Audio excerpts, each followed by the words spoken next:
Voilà, merci de nous rejoindre pour passer en revue à l'actualité à travers votre émission hebdomadaire Le Rendez-vous. Madame, Messieurs, bonsoir. Ce soir, nous allons nous intéresser au développement de notre beau pays, la République démocratique du Congo, pour une nouvelle république. Voilà un peu ça. Alors, nous allons aussi aller plus loin pour parler de la rectification du budget 2024. Alors, par rapport à ce sujet, nous avons invité sur ce plateau le secrétaire général du Parti de l'Unité nationale, PUNA, c'est M. Raphaël Bolikambo. Voilà, M. Raphaël, bonsoir. Bonsoir Maman Adèle, c'est une joie partagée pour moi de me retrouver encore sur les antennes A et animer votre émission, belle émission, Le Rendez-vous. Voilà, nous parlons du développement de la République démocratique du Congo, tenant compte des réalisations du chef de l'État, surtout les réalisations en ses seconds mandats. Voilà, s'il faut parler de développement, on sait que le développement, c'est les changements. À tout prix, c'est les changements. Donc la RDC est développée. Si nous prenons les développements comme un changement, donc la République démocratique du Congo est développée. Oui, Maman Adèle, c'est un processus, le développement c'est un processus du fait que nous partons d'un état initial vers un état secondaire. Souvent c'est une étape d'ascension. Donc il y a toujours un changement, mais il y a la périodicité et les incidences qui amènent vers le développement. Donc c'est un parcours un peu complexe et ça dépend aussi de quel axe, de quel secteur qu'on développe. L'évolution, c'est faire un pas. Donc la RDC est développée parce que le développement, c'est le passage d'un état à un autre. D'emblée, on peut se dire que notre pays est développé. Nous partons, par exemple, maman, je prends le cas de la démographie. On dit Kinshasa, à ses débuts, c'était construit pour 100 000 hommes. Aujourd'hui, Kinshasa a plus de 100 millions d'hommes. Donc, c'est toujours un changement. C'est un progrès. On était 100 000, on a maintenant 100 millions. Mais il y a des incidences, il y a des paramètres à observer pour qu'il y ait une mainmise, qu'il y ait un bon vivant, qu'il y ait un bon environnement. Donc, il y a tous ces paramètres, qu'il y a tant de secteurs que nous pouvons développer, les secteurs économiques, les secteurs financiers, les secteurs sociaux, culturels. C'est dans ces faits holistiques qu'on peut avoir un état des lieux s'il y a un indice de développement humain, ce qu'on appelle pratiquement l'IDH. Ça aussi, c'est un des critères pour savoir si les performances de l'État convergent à ce qui est un bon environnement pour la population. Voilà, tout développement implique les changements. On se les dit, normalement, il y a des développements régressifs et evolution. Pour le cas de notre pays, nous sommes dans quelle catégorie? Je dirais les deux à la fois, parce que quand nous parlons, rien que pour la population, il y a un accroissement excédentaire. Vous n'allez pas me contredire, la régression est un développement. Non, c'est-à-dire qu'il y a un développement, il y a le développement dans le sens positif et le développement dans le sens négatif. Parce que quand nous parlons de la population, par exemple la République démocratique du Congo, la ville de Kinshasa, prenons seulement la ville de Kinshasa, quand il y avait 100 000 hommes, quelle était la qualité de la vie à 100 000 hommes? Là, peut-être quand il y avait 100 000 hommes, tout était cohérent et il y avait un bon vivant. Mais bon, lorsqu'on progresse, oui, on progresse, on a maintenant 100 millions d'hommes, mais maintenant, il faut voir maintenant la panier de la ménagère devient de plus en plus difficile. Il y a certaines situations dues aussi à la modernisation. Il ne faut pas oublier l'exode rural. Ça aussi, c'est une discipline qui ne bat plus son plein dans les États africains. Et s'il faut aller sectoriellement, dans quel domaine de la vie la République démocratique du Congo est développée? Oui. Je prendrai d'abord, pour les ressources humaines, vous devez savoir que lorsque vous avez une quantité énorme de ressources humaines, c'est déjà une main-d'œuvre, surtout que il faut voir la moyenne d'âge des Congolais. Sur les plus de 100 millions de Congolais que nous avons aujourd'hui, il y a la jeunesse. La jeunesse, c'est déjà une main-d'œuvre efficace pour développer le pays. Là, je dis que vraiment, nous avons maintenant la possibilité, s'il y a vraiment de l'emploi et il y a des domaines à générer, je pense que du côté de main-d'œuvre de la population, on n'en est plus déficitaire. Mais il y a l'aspect économique. L'aspect économique, je pense que là, c'est la production. Lorsqu'il y a la production et qu'il y a le revenu national qui est partagé presque équitablement à travers la population, à travers toutes les provinces, lorsqu'on parle de la caisse de péréquation, c'est à ce moment-là que nous pouvons aussi dire qu'il y a un développement progressif. Mais là, je pense qu'il y a quand même, le bas blesse un peu, parce que les moyens économiques ne suivent pas la croissance démographique. C'est un mal de tous les pays africains. C'est pour ça qu'on dit que nous sommes toujours en voie de développement, en voie d'équipement, un problème d'infrastructure aussi, qu'il faut renouveler à chaque fois aussi. Voilà un tas de choses que nous devons développer sectoriellement. Lorsqu'on parle de la République, du développement de la République démocratique du Congo, parlez un peu du développement sur le plan des constructions, de dessertes en eau potable et en électricité. Oui, maman, nous dirons que l'État, c'est l'ensemble de tout. Nous tous, nous sommes l'État. Parce que l'État, c'est une inertie. C'est nous, les hommes, qui devons faire vibrer l'État. Mais alors là, je dirais, du côté des infrastructures, il faudra qu'on fasse un effort. Mais il y a quand même un développement. Parce que nous n'allons pas dire les barrages ou bien les régies de distribution d'eau qui étaient auparavant, ce sont les mêmes. Non. Aujourd'hui, nous voyons peut-être avec les réalisations du président Fachi, nous voyons il y a l'adduction d'eau de Lemba Imbu, il y a aussi Ngaliema. Donc tout ça, il y a quand même un apport positif, même par rapport aux barrages hydroélectriques au niveau de l'Est. Nous voyons, il y a quand même, au niveau de la production, même Kakobo là, au niveau de Bandundu là-bas, il y a toujours une production, mais la difficulté se situe peut-être au niveau de distribution, d'adduction de cette eau, bien d'électrification. Mais dans l'ensemble, nous ne sommes plus là où on était. Même les véhicules, les fois dernières, les années passées, ce ne sont pas les mêmes marques de véhicules qui circulent aujourd'hui. Aujourd'hui, il y a l'amélioration des véhicules, même dans les milieux ruraux. Dans les milieux ruraux, à l'époque, il y avait les vélos. C'était avec les vélos dans nos villages qu'on s'est déplacé. Mais maintenant, si vous allez, les vélos sont presque révolus. Maintenant, il y a les motocyclettes, il y a les tricycles. Donc tout ça, ce sont des effets de développement, de modernisation.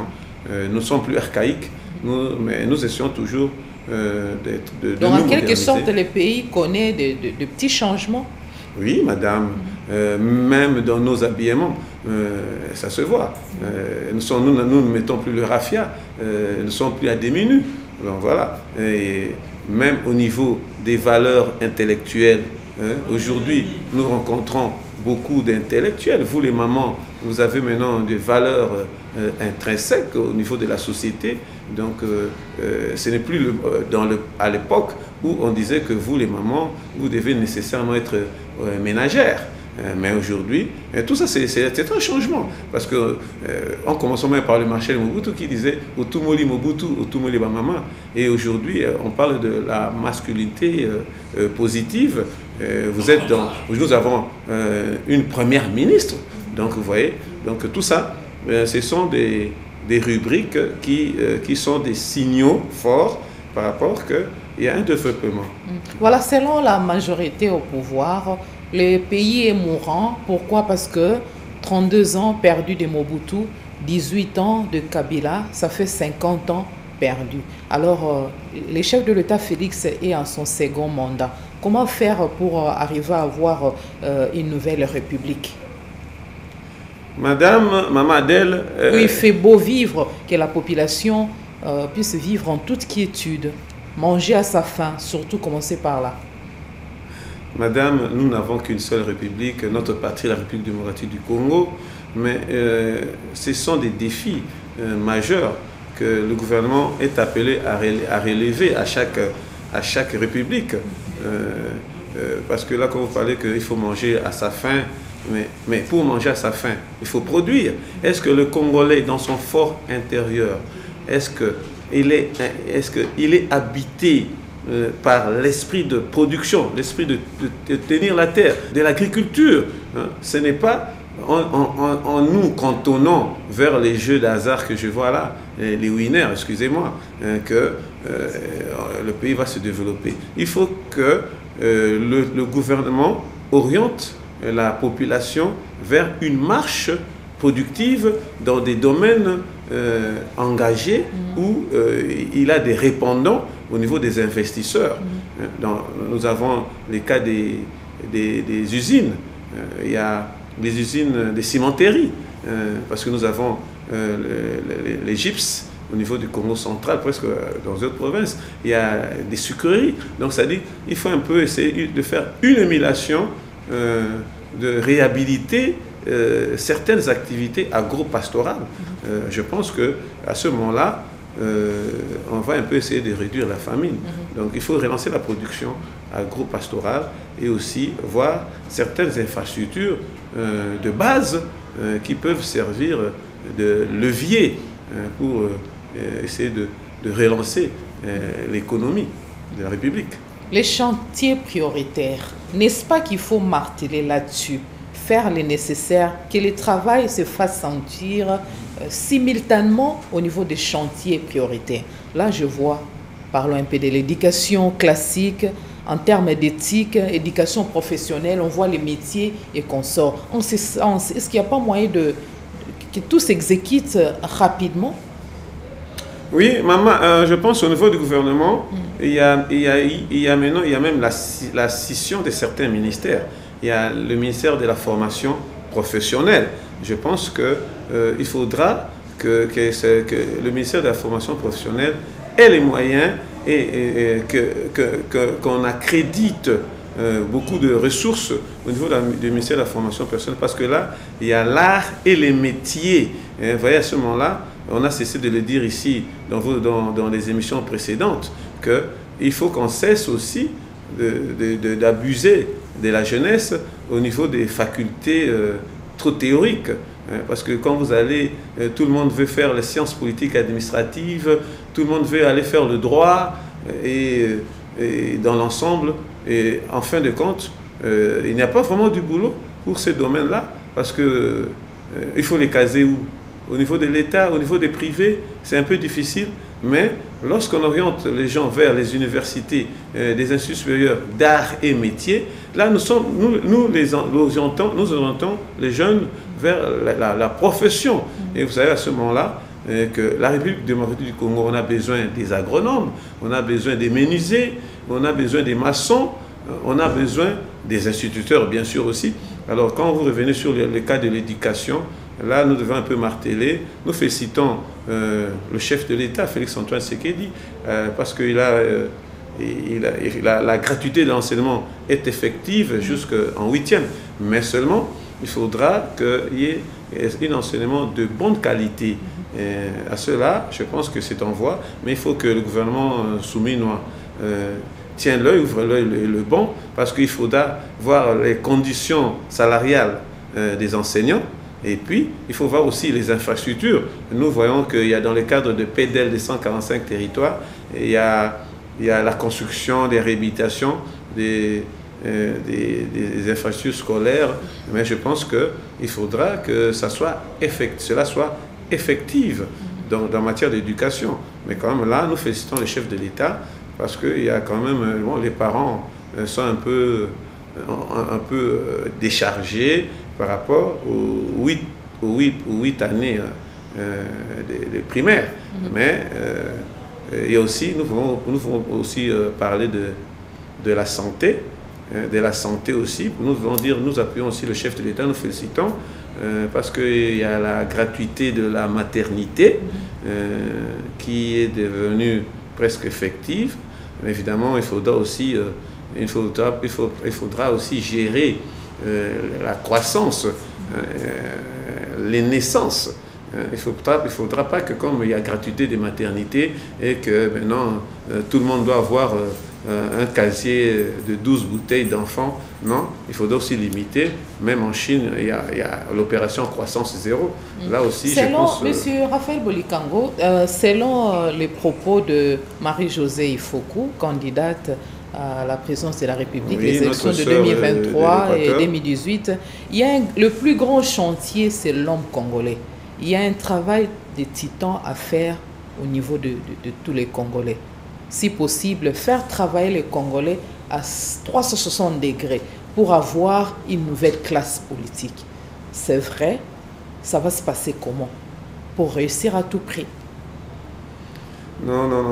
Bon, je pense que ce que notre sœur Marie-Josée a dit, c'est une motivation.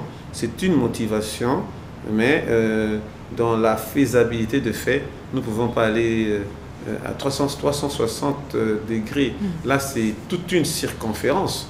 Alors, ce n'est que lorsqu'on sera dans un état... En Occident, c'est pareil. Hein? Oui, c'est lorsque nous serons dans un état développé comme les États-Unis que nous pourrons dire que nous pourrons faire fonctionner l'homme à 360 degrés. Mais là, maintenant, il y a un problème de similitude parce que nous sommes en train d'aller vers, enfin nous empruntons, enfin l'exculturation, inculturation plutôt, je veux dire ce que je veux dire, nous sommes dans une inculturation occidentale. Alors nous devons aller toujours modérément et vraiment il faut beaucoup, je pense que ce n'est pas pour rien que ce ministère-là de la nouvelle citoyenneté a du travail à faire parce que il faut vulgariser, il faut moraliser les gens. Voilà. Et même l'éthique du travail, c'est dans cette nouvelle citoyenneté qu'on dirait, auparavant qu'on disait quoi? C'était l'éducation civique et morale. C'est ça. Donc il faudra que chaque citoyen soit capable d'être utile à son pays et avoir une mentalité positive pour l'intérêt général. C'est quelque chose à inculquer à la population, mais ce n'est pas du jour au lendemain. Le développement est facteur et fonction de plusieurs facteurs. Et c'est l'affaire de tous et du gouvernement. Alors, je me dis, chacun de nous a le droit de développer là où il est. Oui, maman, c'est-à-dire, quand vous êtes maman, vous êtes au foyer, ayez quand même votre agenda, vous travaillez aussi, vous êtes institutrice quelque part, mais vous devez avoir votre agenda. Qu'est-ce que vous faites en tant que ménagère et qu'est-ce que vous faites en tant qu'institutrice? Et c'est comme ça que vous devez essayer de tamiser votre temps. Et puis, même que ce soit les enfants, il faudra aussi qu'ils aient le mental d'être aguerris par rapport à leur aller à l'école. C'est-à-dire, si il doit être à 7h30 à l'école, il doit se réveiller à quelle heure pour aller à quelle heure? Et ça aussi, parce que nous voyons aujourd'hui, il y a un retard prononcé des élèves, évidemment, et aussi un problème de transport aussi. On ne tient pas aussi rigueur quelque part. La ville de Kinshasa, dans les cas d'espèce, il y a un surpeuplement. Et puis nous sommes butés à des embouteillages. Donc je pense que là aussi c'est un problème. Alors à ce moment-là aussi, il faudra que les parents ne fassent pas étudier leurs enfants à des longues distances. Là aussi.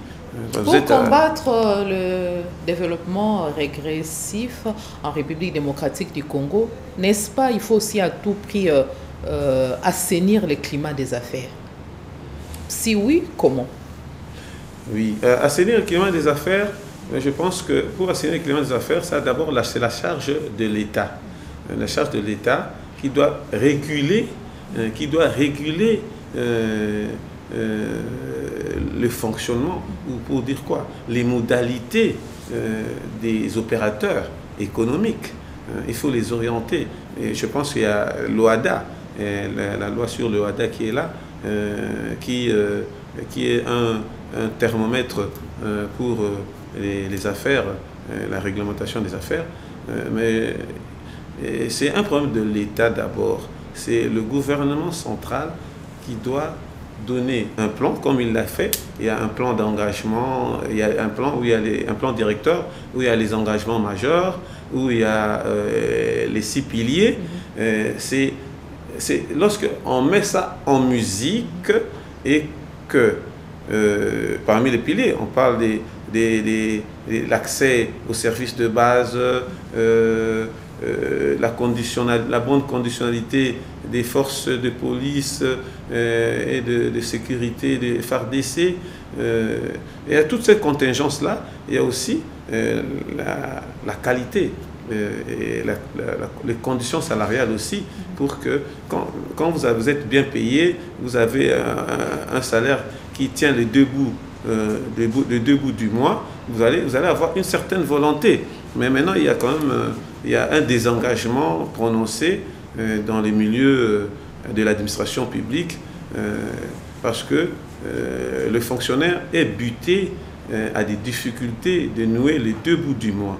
Et je pense que dans le programme quinquennal du gouvernement au Séminois, ils se sont attelés là-dessus, mais je pense qu'avec le concours de l'autorité budgétaire qui sont les députés nationaux, qu'ils vont essayer de faire le suivi, évaluation. Voilà, M. Raphaël Bolikango, en guise de l'évolution, du développement évolution, notre gouvernement doit réglementer dans tous les secteurs. Absolument, absolument. Parce que c'est au rabais, nous sommes au rabais. C'est faisable à un temps record, parce que nous courons derrière les temps. 5 ans, c'est sous peu. Alors je me dis, peut-être que s'il y a la révision de la Constitution et que le mandat du chef de l'État revu à 7 ans, ça pourra quand même profiter et permettre d'aller plus loin dans les actions à mener, ainsi de suite. Mais si le temps est maintenu à 5 ans, vous ne voyez pas que c'est nécessaire de se dépêcher? Maman Adèle, on ne peut pas tout faire en 5 ans. C'est comme nous étions dernièrement, lorsque nous étions dans... 5 plus 5, c'est 10 ans déjà. Oui, le premier mandat, on n'en revient plus. On sait ce qui s'est passé, on ne tarde plus là-dessus. Mais nous sommes maintenant pour analyser le second mandat. Mais moi, je dirais, parce que j'ai eu à participer à plusieurs défenses des gouverneurs. J'étais à Mongala lorsque le gouverneur donne son plan. Mais je pense que même au niveau du gouvernement central, même au niveau des gouvernements provinciaux, il faudra que leur programme ne soit pas un programme théorique. Il faut que ça soit un programme axé sur les résultats qui doivent être performants. Alors il faut les mettre à court, à moyen et à long terme. Dans les 24 mois, qu'est-ce qu'on doit faire? Dans les 3 ans, qu'est-ce qu'on doit faire? Et je pense que graduellement, et quelles sont les priorités de la population? Parce que dit là, par exemple, que la population est butée à la disette. Alors, qu'est-ce qu'il faut? Je pense qu'il faut toujours passer par...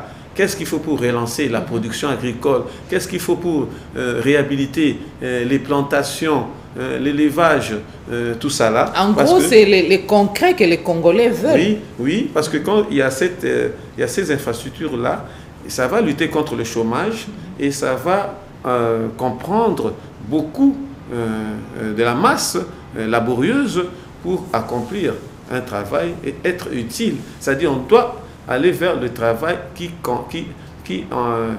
engage une majorité de la population. Et évidemment, il y a aussi, pour nous, c'est quelque part un mauvais hasard, parce qu'il y a le problème du numérique, tout ça là, vous voyez, il y a plusieurs sociétés où le personnel est réduit, alors que nous sommes nombreux ici en République démocratique du Congo. Alors pour le moment, je pense qu'il faudra qu'on oriente les activités d'investissement de l'État dans les domaines d'agriculture, d'élevage, je pense même des réhabilitations des infrastructures. Il y a des infrastructures portières, routières. Je pense que ça demande une main-d'œuvre, même lorsqu'on parle des routes ferrées. Oui, lacustre ferrée, mais là c'est dommage. C'est dommage parce que là, notre grande société, l'ONATRA, je ne sais pas, je pense que Maman Première ministre Soumine avec son équipe, ils peuvent de revoir comment on ne peut pas liquider l'ONATRA. On ne peut pas liquider l'ONATRA. C'est vraiment aberrant, écœurant lorsqu'on voit que l'ONATRA est en train d'être liquidé alors que l'ONATRA devait être réhabilité parce que c'est vraiment le poumon de l'économie. Lorsque vous parlez des infrastructures ferrées, lacustres, fluviales, mais c'est l'ONATRA qui a toutes ces infrastructures. Maintenant, on est en train de vendre, de liquider les immobiliers, les immeubles. Non, on doit arrêter. Je pense qu'il faut sauver l'ONATRA. Voilà. Et vraiment que... il ne faut pas qu'on aille toujours vers le privé, mais il faut qu'il y ait des entreprises paritatiques. Je félicite le ministre, Excellence Jean-Lucien Boussa, le ministre de portefeuille, qui a fait un tableau, qui a donné un tableau dernièrement. L'économie de la République démocratique sur la faiblesse du Congo est des entreprises paritatiques. Monsieur Raphaël, l'économie de la RDC est extravertie. Avec cette réalité, vous pensez que le pays va se développer sous peu et sans embâge?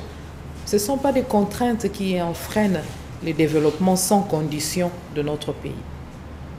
Maman Adèle, c'est un problème de conscience. Bien que les efforts sont déployés, nous les voyons par le gouvernement, mais on sent que les pays sont en train de niveler vers les bas. Maman Adèle, c'est un problème de conscience des responsables de l'État. Quant au chef de l'État, au chef de l'État Félix-Antoine Tshisekedi, nous le voyons de périple en périple, hein, où il abat une diplomatie agissante. Mais je pense au retour, il faudra que les opérateurs économiques, les investisseurs viennent en République démocratique du Congo pour monter des affaires qui doivent s'adapter et qui doivent être à la satisfaction de la population. Je pense que ça, il va de soi. Parce que quand vous parlez de notre économie qui est extravertie, mais c'est malheureux. Lorsque même ici, il n'y a même pas d'usine peut-être pour faire les cure-dents, je ne sais pas, même... il y a beaucoup d'histoires qu'on peut faire ici, même les conserveries, hein, mais tout vient de l'extérieur. Mais sous Mobutu, nous avons eu Daipen, je pense que nous avons étudié sous Mobutu, la plupart des membres du gouvernement, nous avons étudié sous Mobutu, nous savons ce que ça a été, la Daipen, ce que ça a été l'ONATRA, hein, ce que ça a été la CNCC. Je pense que c'est à ces secteurs-là que le gouvernement séminois doit s'appuyer pour réduire. Parce que lorsqu'on parle dans les engagements majeurs du plan quinquennal du gouvernement séminois, il y a quand même l'accès aux services de base. Tout ça, ça va permettre à ce que nous ayons un peu de réduire notre dépendance qui est trop extravertie. Voilà. Voilà, merci pour cet éclairage. Nous allons évoluer dans cette émission pour parler de la rectification du budget 2024, un sujet qui défraie la chronique. Des réactions fusent de partout déjà par rapport à cette réalité et nous avons jugé aussi nécessaire en parler dans notre émission. Des projets de loi se rapportent à la réduction de comptes et à la rectification du budget 2024. Il y a des évolutions. La commission ECOFIN a fait son travail et nous attendons la suite. Mais monsieur Raphaël, est-ce que vous pouvez rappeler aux téléspectateurs les facteurs qui ont concouru à la rectification de cette loi? N'est-ce pas l'avènement du nouveau gouvernement? Oui, évidemment. Maman, je vous dirais, je reviens un peu en arrière. Lorsque vous parlez de la loi sur la reddition des comptes, ça c'est un compte à rendre. C'est le rendu de ce qui est la comptabilité qui a été exécutée, si ça a été en équidistance avec la loi de 2023. C'est pour ça qu'on parle de la reddition de comptes de 2023. Mais lorsque vous parlez maintenant de la loi rectificative 2024, là, je vous dis, ce que vous allez souligner, c'est l'effet de la permutation, des mutations des gouvernements. Nous avons eu le gouvernement Sama Lukonde et maintenant nous avons le gouvernement Souminois qui est venu avec son cahier de charges et pendant le premier semestre qu'il a eu à tenir les mains du pouvoir central, ils ont vu qu'il y a eu quand même des recettes additionnelles, ce qui fait que ils ont, au niveau du Conseil des ministres, le ministère du Budget, le ministère des Finances,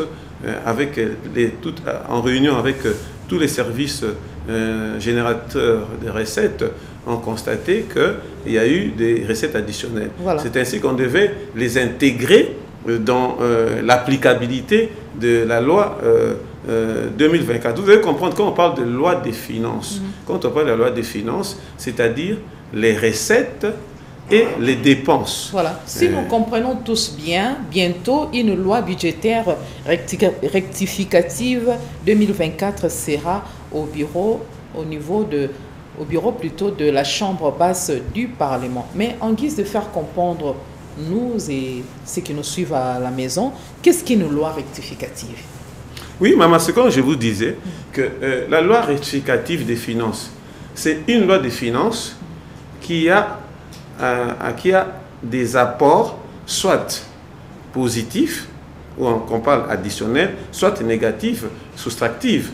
Mais souvent, lorsque c'est soustractif, là, maintenant, ça devient maintenant une loi déficitaire. C'est un peu difficile à ce moment de bouger ça aussi. Et c'est dans les périodes je pense, des périodes des états de siège, des crises, des états d'urgence, qu'on peut parler d'une loi rectificative dans sa négativité. Mais dans les cas d'espèce, le gouvernement souminois, quand il a pris les rênes du pouvoir, avec le concours de l'IGF et des services des finances, ont pu déceler des rubriques à aménager qui ont apporté des recettes additionnelles. C'est-à-dire, lorsqu'on parle de la loi rectificative des finances dans les cas d'espèces, ce n'est pas la première fois, c'est-à-dire qu'il y a eu des recettes additionnelles dans certains secteurs. On peut dire dans le secteur peut-être de la douane et accises, la DGDA a eu des assignations référencées au-delà de ce qui a été attendu. C'est là, parce qu'il y a des assignations qu'on donne au service des recettes, mais la DGI, la DGRALT. Les députés en la Chambre basse du Parlement, à l'occasion, bien qu'ils étaient minoritaires, ils se sont posé la question de savoir pourquoi ne pas laisser l'ancien projet de loi s'exécuter. Oui, maman, dans le rouage de l'économie, on ne peut pas laisser muer les additionnels. Parce que lorsqu'on laisse muer les additionnels, où est-ce que vous allez les caser? Et je pense que si on laissait ça par certaines années, si on n'exprime pas sur la LOFIN qu'il y a des additionnels, alors ça va aller plus à la caisse noire. C'est comme on disait, cet argent est viré vers la caisse noire qui n'est pas nécessairement le trésor public. Mais dans le cas d'espèces, il faudra que qu'on intègre ces recettes au niveau du trésor public. C'est ainsi que ça doit être signalé aussi la provenance comme aussi l'exécution, à quelle fin elle sera accrochée. Voilà.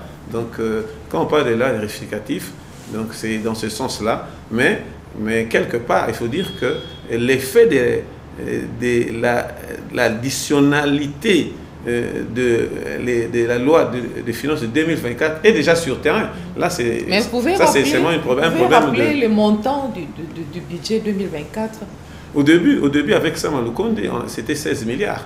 C'était 16 milliards, mais le gouvernement... Des dollars américains? 16 milliards de dollars américains, mais le gouvernement souminois essaie un peu de faire l'effort pour aller vers 18 milliards pour que ça corrobore à son plan quinquennal qui est à l'ordre de 18 milliards par an fois 5, ce qui fera 90 milliards.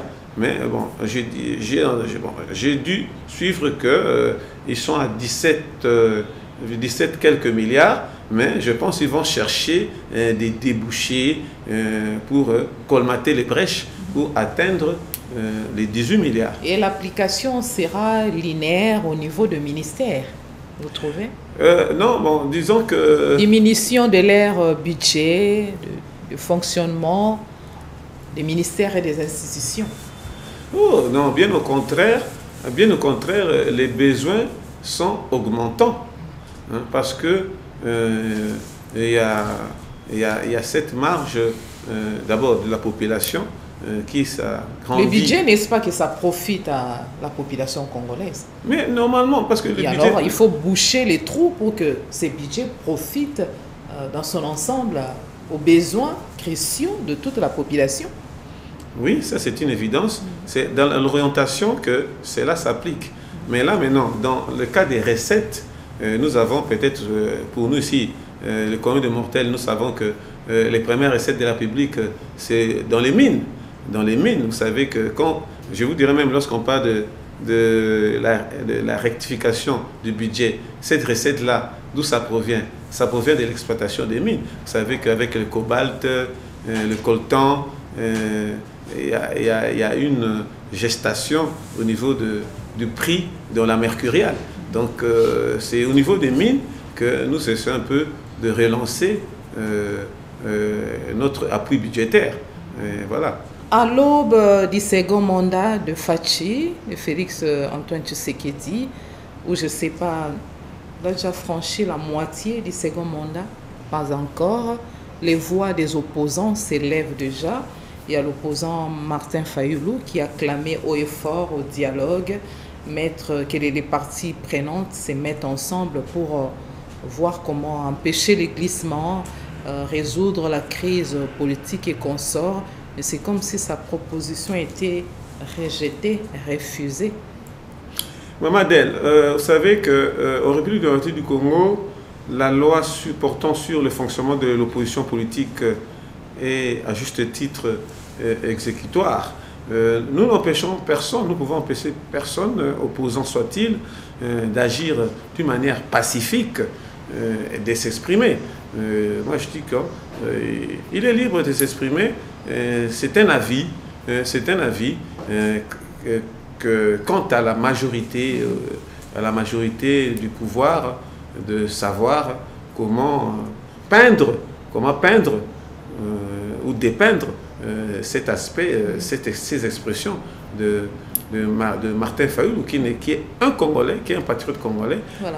On ne dit pas que tout ce qu'il dit est mauvais. Je pense que nous devons tenir compte, mais il faut les placer en ordre utile. Voilà, merci. Nous sommes presque à la fin de cette émission. En peu de mots, M. Raphaël Bolikango, vous êtes secrétaire général du Parti de l'Unité nationale PUNA, dont l'autorité morale est l'honorable Élisée Bokoumwana, vice-ministre du budget. Comment se porte votre formation politique?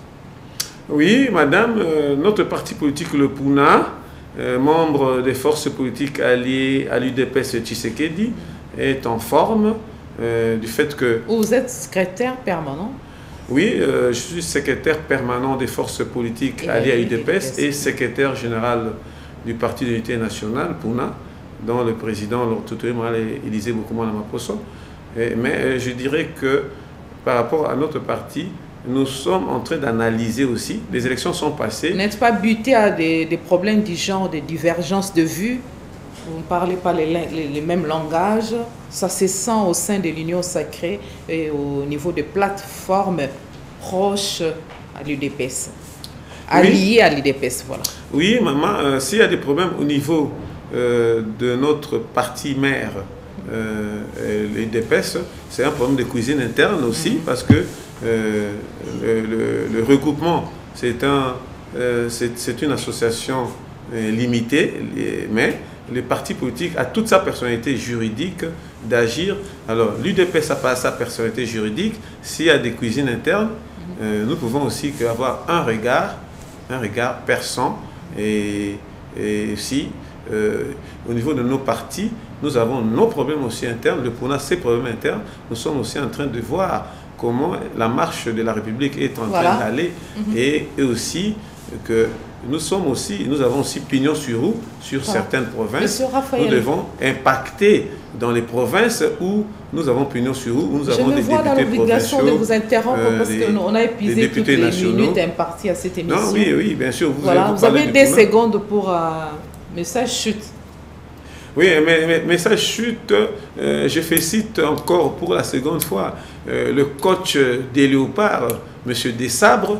La fois dernière, j'ai félicité, il avait 6 points sur 6, mais nous, il a 12 sur 12, et nous sommes déjà qualifiés, malgré que le Congolais, son ventre est affamé, mais en matière sportive, nous nous régalons. Félicitations à Desabres, félicitations à toute cette jeunesse des binationaux qui sont en train de laver l'affront terni il y a autant d'années, et aussi à la population d'être patient aussi, d'être regardant à la démarche du gouvernement souminois. Monsieur Raphaël, merci énormément pour votre disponibilité. Nous sommes à la fin de cette émission. Vous l'avez pris en cours.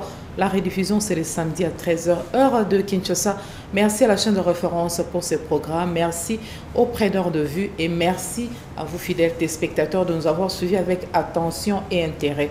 Nous comptons vous retrouver la semaine prochaine pour un autre numéro. Vous voulez participer à l'émission Les Rendez-vous, c'est une émission sociopolitique. Nous sommes joignables au 081 94 95 181.